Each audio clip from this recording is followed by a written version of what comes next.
What's happening? This is the big homie, Kenyatta. Today I want to talk to you about the recent news I just read about the Shea Moisture situation. It's a lot of black women that are upset because what they attempted to do, Shea Moisture, just give you guys a little feedback, a little research that I did. Shea Moisture sold their company, some of the, I guess, shares of the company or majority of the company to a company called Bain or something like that. And what they did was they came with a new commercial concept of how they would deliver the message of the product, which is through commercials, through the PR. And what they did was they used some white women in the commercial as well as a mixed black lady. And a lot of people were saying that they were upset because this company, who started off in targeting the black market of natural hair, sort of alienated the people that put them in the position and made them what they are today. And I also heard some people saying that, well, with business must expand, and sometimes you must you know, get with some people that can take your business to another height. But I disagree with that, and I'll tell you why. We have always set the trend as black people. There is absolutely no reason in the world that company should have used other races to market a hair product that originally was targeted to black women. They're tone deaf. This is what happens constantly with a lot of these companies out here. I see it all the time. This is what Dame and I talk about in the book Culture Vultures. You got people that don't make money off their own culture, but they'll come and take from another culture and try to water it down. And I don't know if a lot of y'all really understand where I'm coming from, but the watered down version of anything is always the wackest version. I mean, you see this all the times. When you go, if you go to a bar and you drink and the drinks are watered down, you have a complaint. But it's funny how a company can get with a black company and water that company down as if to express gratitude and to express that being black is a great thing is sort of like it's a bad thing, and we don't want to show the dark-skinned sister, or we don't want to show the brown sister, because there's so many different beautiful tones and colors of our people. It's ridiculous to me. And really, we've always been used as a culture to market products anyway. See, we set the trend. We're the tone of the world, really, if you want to keep it real. The black woman sets the tone of the world. She is the cornerstone, the pillar of society. That's the way I look at it. Now, you may not believe that, but just take a look. When was the last time you seen an Asian person use to market rice? When was the last time you seen a white person use to market syrup or pancakes, for instance? We've always been used. You know what I'm saying? So they can't use the lie and say that, well, in order to sell the products, we have to whitewash it and water it down a little bit. That's ridiculous. And see, for me, being in the hair game for many years, I've been in the hair business over 20 years. I've also have my own hair care product. You know what I'm saying? Shout out to my chemist out there, Dr. Willie Morrow, who invented the Jerry curl, California curl back in the day. And what happened is that a long time ago he told me, you know, black hair is like something, it's a delicate thing. It's something that, it's almost as if that's the only thing most of us have out here in society today. You know what I'm saying? And when you try to tamper with that and water that down, that's not cool. You know what I'm saying? I have a product called Bump Assassin.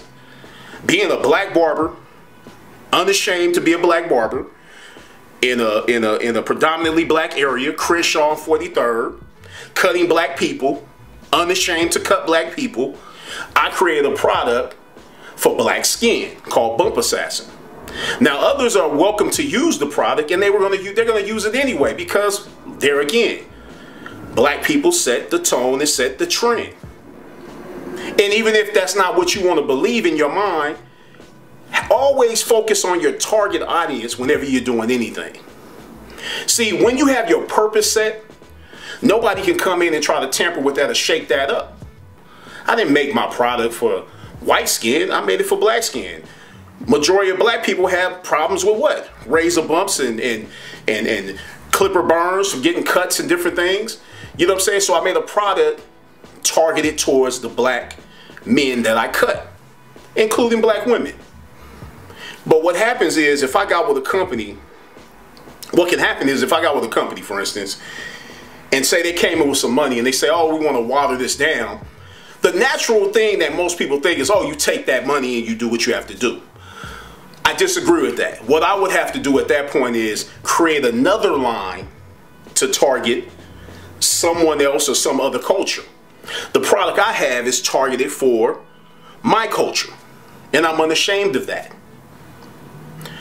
Shea Moisture, they should be ashamed of themselves and the people that put that commercial together. And it's not so much because they had a mixed black girl in there, they had white girls. No, it's okay.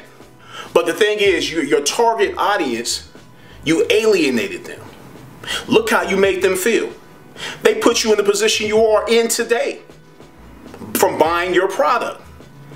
And because someone shakes $1 at you, you're just going to go and just roll over here and leave them alone? What you are is a prostitute in the hair game. You have turned yourself into a prostitute instantly. Anybody can shake $1 at you and you're going to roll over here, you're going to roll over there, you're going to just, hey, whatever. You don't have no standard. Anytime you do business, anytime you create products, you want to have your standard in place. See, that's the problem with a lot of people, even in today, like in music. People come out and they think like, okay, well, you know, the company is telling me to do this and that, but really, I want to uplift people, but they want me to sell drugs and they want me to shoot a gang of people on my album. And what do people do? Most people do. Because keeping it real, it's hard to be broke out here in these streets, so a lot of people are going to take that money. But what they don't understand is they have hurt and compromised their own brand because they went away from what they initially came into the game with. You have to stay true to yourself. No matter who's in front of you. Stay true to yourself. Stay true to your target audience. You know what I'm saying? There's nothing wrong with white people wanting to use black hair care products. There's nothing wrong with Hispanics wanting to use black hair care products. Or white hair care, or any type of hair care products. There's nothing wrong with anyone doing anything they choose to do. But here's the thing that you have to understand. Under systematic racism, white people have a lot of products. They have a whole gang of products, as we all know. But what happens when you have a lot of products? It becomes watered down. Which is also the same reason the recession has kicked off. And will always kick off, because they have so many different things. They have all this stuff that's not targeted to the real majority. See, if you look at it, people of color are the majority. The European is the minority. But they tell you another thing. They tell you something else to throw you off. Hell, in China alone, that's 1 billion people. Over 1 billion people. See, this is not a racial thing here. This is not what you choose to do either. But one thing I would have to say, in business, you have to stay true to yourself. If you are Hispanic and you really are targeted towards your Hispanic brothers and sisters with a product, with a food item or whatever you're selling, stay true to that. Don't let nobody come in and shake that off and make you feel ashamed for being Hispanic. Don't let anyone make you feel ashamed for being white. Don't let anyone make you feel ashamed for being Asian. If you have something that you want to do for your community, your people, your culture, then do that without compromise. This is Kenyatta of Hip Hop Motivation. I just want to spit that to you a little bit because I was a little disappointed in how they handled business. Shea Moisture. You know what I'm saying? Y'all just don't know no better. That's all it is. I just look at that as it's just a form of ignorance from being tone deaf. This is Kenyatta of Hip Hop Motivation. I hope that helped you. Peace and blessings. Make sure you stay tuned to us. Make sure you continue to like, comment, subscribe, all that great stuff, because we got a lot more to drop. Peace and blessings. Yo, this is Kenyatta with Hip Hop Motivation. First of all, I want to tell everybody out there, thank you for liking, commenting, and subscribing to our YouTube page. And if you haven't liked, commented, or subscribed to our YouTube page, make sure you do so. Stay in tune. We have a lot more to come. Peace.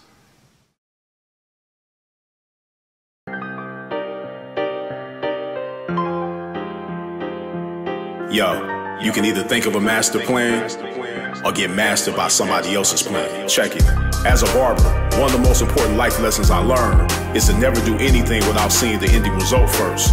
Before I understood the value of seeing results, I used to waste a lot of time sometimes doing double work because I didn't have a vision of where I was going.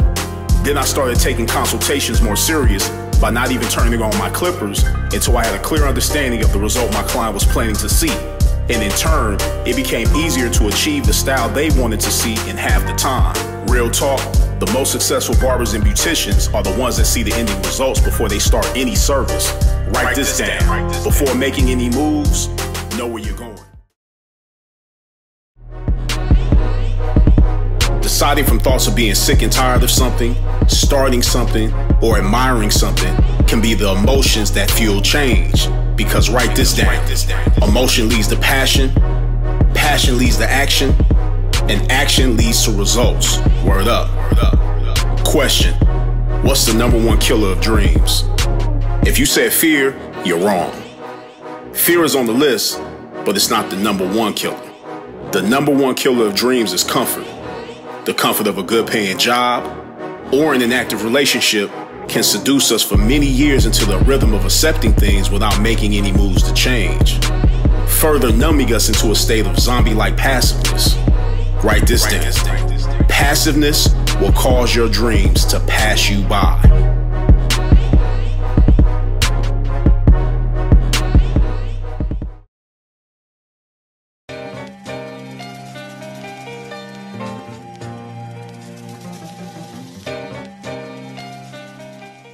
When you writing a book, Dave? I'm writing. I also have a book. You know, I have a book called Culture Vultures. Yeah, what's it called? It's called Culture Vultures. I did. Have you ever looked at the hip hop motivations that I do? Yeah, absolutely. So, me and Kenyatta did a book, and it's already written. He wrote it. We done with it, and I'm also giving it out in different ways. So it's gonna be an auditory experience as well. It's a series. The Fashion Game. Culture Vultures, the book. In business, Dame is a guy that's worn many hats.